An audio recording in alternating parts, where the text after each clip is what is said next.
Alrighty, welcome everybody. Welcome to I'm going to mute everybody. So let me figure out how to do that here. There's that. So, all right, so welcome everybody to our part 1 of 3 team leadership training series. I based this off of Brenda Stur's team leadership training. She did a video training, and it's a couple different parts. So I was a part of the one team leadership training that she did in a live session, and then she's since expanded it. So this is like really awesome. So I thought we would do it all in one, but then after I rewatched it a few times, I thought we could do it as a few-part series. So let me grab my little slides here that I made, and then I will share my screen so then you guys can see my pretty slides that I made today.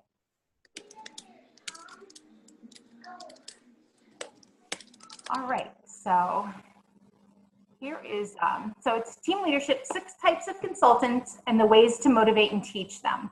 So to motivate each of them and to reach them, because once you learn the different types of consultants and why they're in the business, it'll be easier to talk to them and learn not just their goals, but like the reason they actually started, because they may be in your team group, or they may be in the corporate group, but they may not get anything out of it. You may hold a contest, but that might not speak to them. So we have to kind of talk about the different things that motivate each person and why. So I wanted to go through each consultant.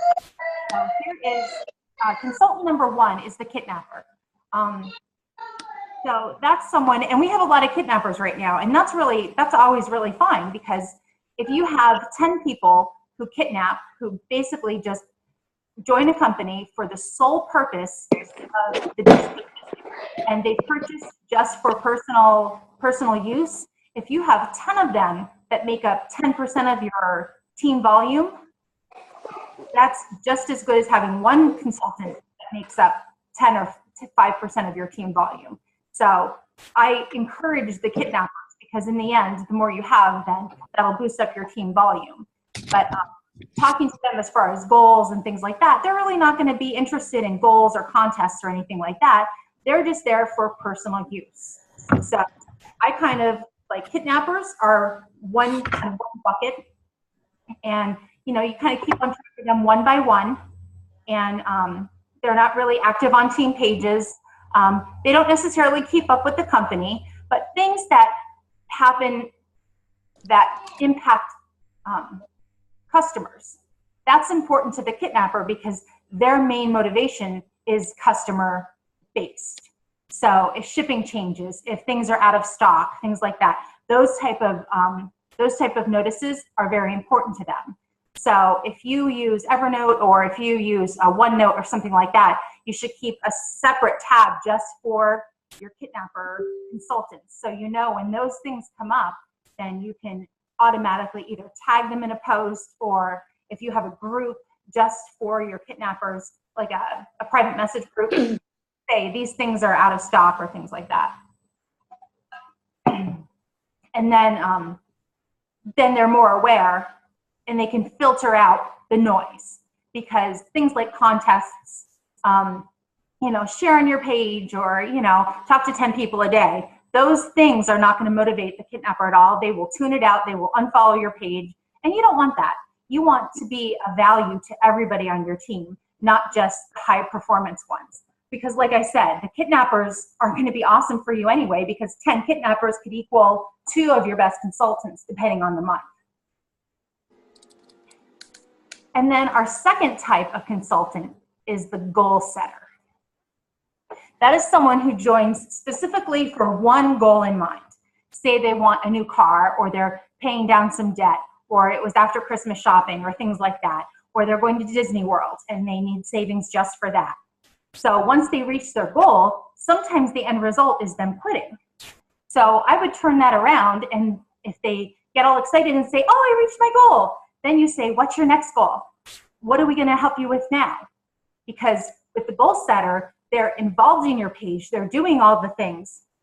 They're completing all of the exciting challenges and stuff like that because they want to reach that goal very, very fast.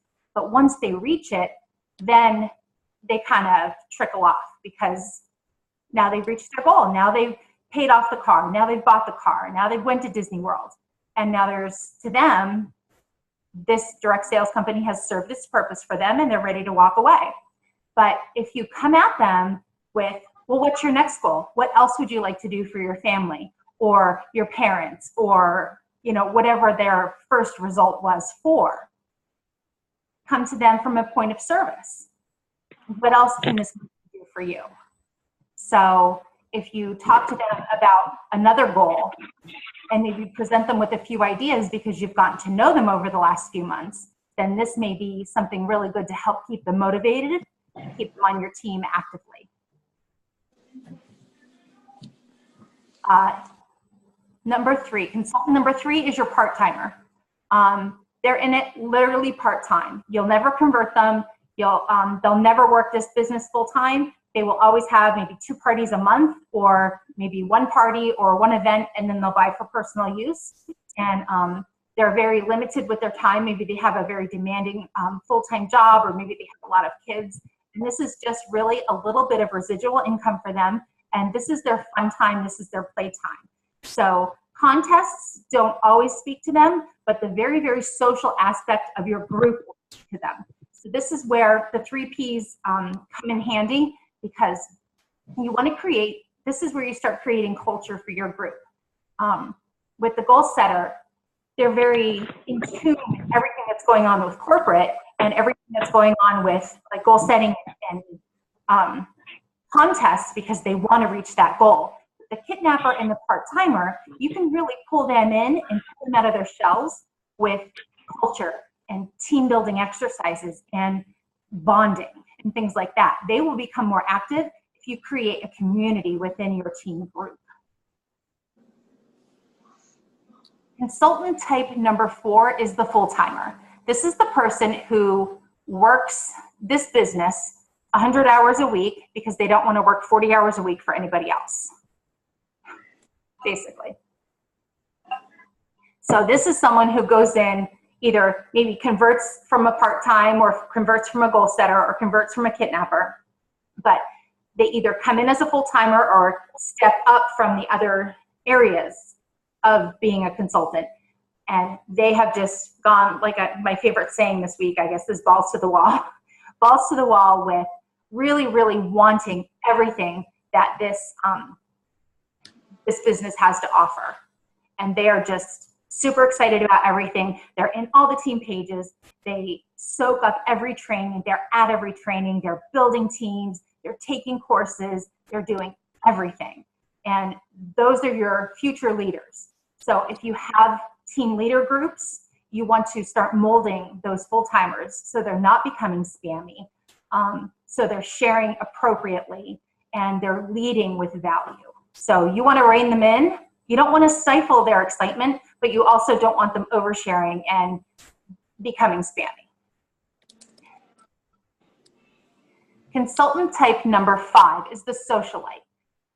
This type of consultant might be a version of these others, but for the most part, he or she joins basically for the social aspects of direct sales. Maybe she's a little lonely, she needs some time away from her family, or she doesn't have a family. For whatever reason, her why, his or her why, is for social aspect, whether it's social media based, it's social emotional.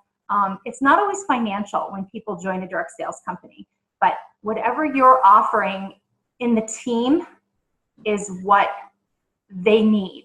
So creating, again, that team culture and that dynamic in your team, they're always going to be at every one of your team trainings. They're going to participate in everything. Even if their sales stink, they don't really care. They're going to be at everything, raising their hand for anything you ask them to do, they'll be there because they want to be to the front of the line, because whatever you are offering in your group and why they picked you as a sponsor, there's that big relationship there. And that's where relationships are very important, because this consultant type is very relationship based. So I would definitely encourage her or him to go out and share the business a lot, because this is really what our business is. It's very relationship based. So the socialite has a very, very strong grasp of what direct sales is without even realizing it. They have a need, and they can certainly serve their customers very, very well with their need of needing that social aspect of direct sales. The sixth direct sales consultant type is a missionary. They're the ones that believe in the mission of the company, that believe in the fundraising aspects of the company, and anytime that those type of things are available, that consultant is right there always either helping out or leading the way in any type of aspects. So whenever, like I said, whenever there's a big fundraiser or there's an opportunity to lead a fundraising activity, or fundraisers have changed, they're there learning all about it. They are the do-gooders. Sometimes they're known as like the scrunchy or crunchy moms. They really, really get deep into missions and the mission statements, and they really live and breathe the culture of the company. And they could also be a full-time, part-time goal setter or kidnapper, but they also have that secondary level of deep belief in the company. And they're ones that you also want to help lead on your team page, because they can also foster a very, very strong belief in your team culture. And they can help other people who may be falling off the rails or maybe falling into some negativity. They can really, really help promote positivity in your group. So align yourselves with the socialite and the missionaries, because they're really, really going to help promote your team culture. So getting to know each categories of your team members is going to help you communicate effectively, because your Discount Diva kidnapper, like I said, she's not going to be in every team page. She is basically, she may only be on your team page because you asked her to be, and she feels kind of like she has to be. But for the most part, she's not going to be on corporate pages. She won't be on leader pages. She's just there because she's your friend and you asked her nicely, or you added her without asking. The short timer is there also just to meet a goal. And once they meet their goal, if you don't try and help them develop a new goal, they're going to quit. It's kind of the life cycle of the direct sales consultant. Your part-timer, with the 2 parties a month or so, they're not necessarily going to be on corporate pages unless you ask them and encourage them, and you can help them filter out that noise so they can only get what they need. Because that's our job as leaders, is to help deliver the messages that each of our categories of consultants need. Because if we bombard them, kind of like pre-launch was so overwhelming for people, and there was really no way to filter out that information. It was really, really difficult because so many people were coming in every day. It was hard to discern what was important and what wasn't. So it was very difficult. It was a very difficult few weeks. And your full-timer, your career builder, you want to make sure she gets all the information all the time. And I say she very lovingly because we have a lot of men in our company. And our socialite, she's your community builder. You definitely want her with you, and maybe you can give her some tasks like on your team page and things like that. So then she's in the know and she's put to very good use. The socialite really needs to feel to be part of the community. And if you harness that enthusiasm, she could actually be a really, really awesome seller, and you could turn her into a career builder possibly. And then the missionary. The missionary is such a deep believer in the company that she will be very active on the corporate pages and possibly the leader pages if she is in them, but only at the level of activism. If it's fluff, you won't see her active in those.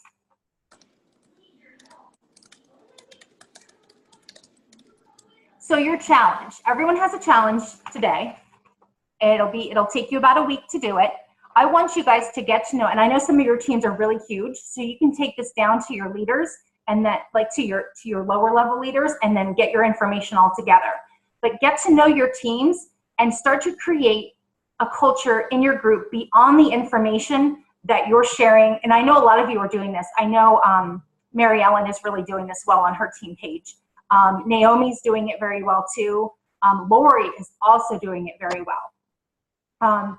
I haven't been on everyone's team page enough to know, but what shows up in my newsfeed is what I see. So it's not like I'm just sitting on some people's team pages and not yours. So please don't feel that way. But if you get to know your team and you can start to kind of put people in their categories, then you know who needs what information and when. And you can usually just start by asking people their why.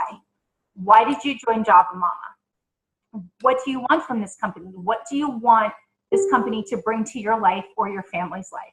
And just start with that opening conversation. Just ask them all, or maybe you make a poll and ask them what they're interested in as far as their why. And that will help you kind of determine where everybody is on that scale of 6. And then you can start creating that culture in your team group. Then you know where everybody stands. You'll know what information to deliver and when. And then you'll know who you can ask for what help. Because it's always good to ask for help. It's always good to delegate. And then it makes everyone feel part of the solution. So that's your challenge, is to get to know your team and create a culture. And here's some ideas. Using the 3 Ps that I had given you that, that newsletter, the ebook. So use the 3 Ps in your team group, because that is not just for sales. That can be used to help a team culture. And then the 80-20 rule still applies even in team groups. So if you do 80% personality and 20% promotion as far as what's going on in the company, if you sit on the Java Central page and you pull out only the information your team really needs to know, you take that and make that 20% and make the 80% of the pie personality. What is, like, if you say you guys are all central to one location or at least a few locations, then start talking about football or whatever is hot right now, or Halloween, or, you know, is pumpkin spice something you can live without or not, or whatever. You know, start doing things like that to create that culture and that chatter and a place where you want your team to hang out. Because like even yesterday when we were in the leader page and we were all like talking about, you know, burning down the, you know, I'm not a pizza, and we were burning down the shipping and stuff like that. I mean, that's all part of the 80-20 rule. You know, I want people to know that I'm not just some stuffy person, because I'm not. I mean, I want to have fun in the rooms I hang out in. And the rooms I hang out in are Java Central and leaders. Face it. So the rooms you hang out in aren't the rooms I hang out in. You hang out in your team pages, and you may hang out in somewhere else. It's okay if you don't hang out in the leaders group all the time. But when you are there, I want you to have fun. I don't want you to be like, well, I'm only here for information and then I'm going to leave. I want you to like walk in that room and be like, oh my God, it's so fun in here. I don't want to leave. So, Naomi. And Courtney's like, yeah, we're done here. And Mary Ellen, yeah, she's like, I'm here. What, she called my name? So your 80-20 rule is really, really important just for harnessing that culture. And I'm going to keep saying culture because that is one of the most important things about Java Mama to me. It's not just our quality coffee. It's not just our, you know, I mean, I've been accused of being like disorganized, but I don't really care because we're just brand new. We're not even 2 months old yet. I mean, we literally came up with this idea on September 1st. So it's okay if I'm a little disorganized. We're where we are today because of my organization. So anyone that thinks that I'm disorganized certainly doesn't know who I am. But it's how I want people to feel when they come on the web page, when they come into one of our team groups, your team groups, our leader group. That's the warmth I want people to feel. And that's how you should feel about your own team group. So let me stop the share. Questions, thoughts, and implementations. Let me unmute everybody.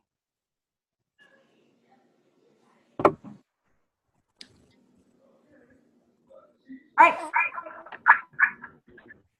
I was working. That's okay. I was just busting. Got those comments coming, those messages from my team. Like a nonstop thing. Yeah, I have a few. Did you watch my live today about balance? Yes, I did. I watched it driving home from church this morning. I got the text. I'm like, I gotta hurry. And Naomi, her beautiful baby, Christopher. He's not very old at all. He's about to be 5 weeks tomorrow. He's so handsome. So does anyone have any questions about implementing a culture in their own team group? I know you guys have really started and you've worked very hard. But I think getting to know exactly where your teammates sit on that spectrum of 6, I think will help you deliver your messages appropriately. So then you're not like, why aren't they responding? Mm-hmm. Yes.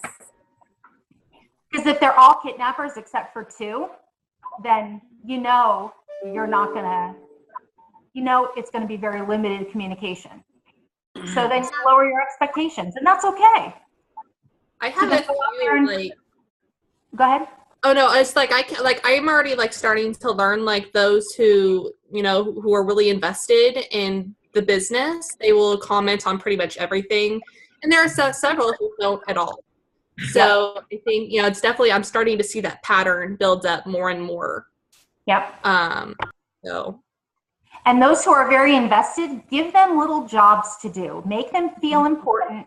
Make them feel like they matter, because they do matter. But also reinforce the fact that delegation also means trust.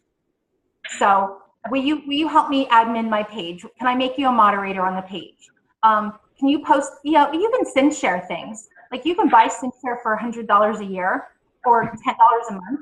But you know what? It's even more important to ask one of your higher team members, you know what? Here's 3 graphics. Can you post them this week at these times for me, please? And then, make some comments on them. That is actually more meaningful than just letting SendShare do it.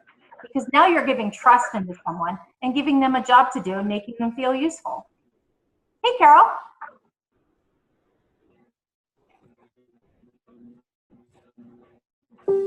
So those are my thoughts, and I think that'll foster some really big growth, and you'll see those people who step up, and then the ones who will make your team page run kind of where it needs to be. And then the ones who pull back are the ones you need to have a little bit more one-on-one time with.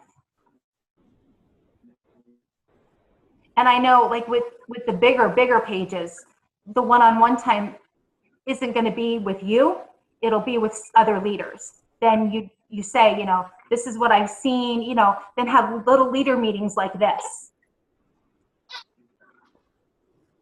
And, go down and say, these people are our kidnappers, these are our part-timers, these are our careers, we need to make sure the careers are, where they need to be, because we want to keep track of everybody. We don't want any lost soldiers at all. We want everyone to be hitting their numbers so they do rank. I think Katie made forms for people so we can make sure that they're ranking. They're in our leaders group. So just trust your leaders to be, helping keep track of those. And I think next week I should have all the information updated in your like team trees, so then I can disseminate that, and then you guys will see where your teams are financially. And I'll be giving those out every 2 weeks. Okay.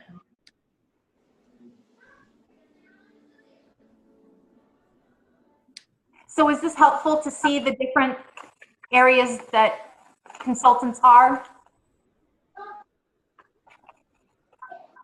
Did it come as a surprise at all? Or did you guys already know all this? You guys are so quiet today.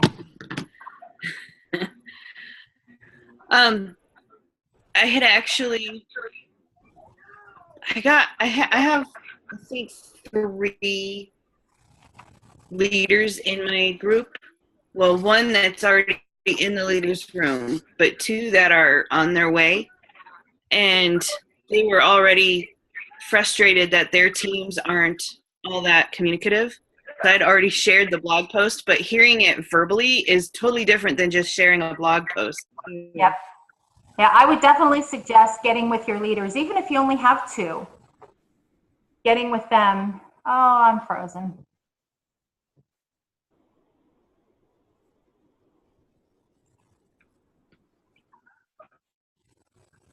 My internet connection is unstable. Am I frozen or are you frozen? I think I'm back now. Okay. If you guys get together with, even if you only have 1 or 2 leaders, get together with them on a Zoom call, or Marco Polo is awesome. I cannot tell you how awesome Marco Polo is. It's an app on your phone, and it's a video chat. And you can add like 10 people to the chat, and then you each take turns talking. It is so fun. You have to have it. I can spend my whole day on Marco Polo. And I'm frozen again. But populous time What playing is with it? Marco Polo. It's an app on your phone. It's a video app. So like one person talks, and then like anybody else in the group can watch it, and then another person can talk. And like last night, it's like video texting. Yeah, exactly. It's like video texting. Last night, I think we kept Melissa up till like past midnight. We were talking about non-Java mama stuff. She doesn't get enough sleep. I slept till almost 9 o'clock this morning. She was playing. All right. So my connection is unstable. I'm really sorry that I'm breaking up. So At least you froze in a very happy position. I took a screenshot so I can show it to you. You're like, I always look at that. It's my scared look. You're in the headlights. So I'm going to stop recording.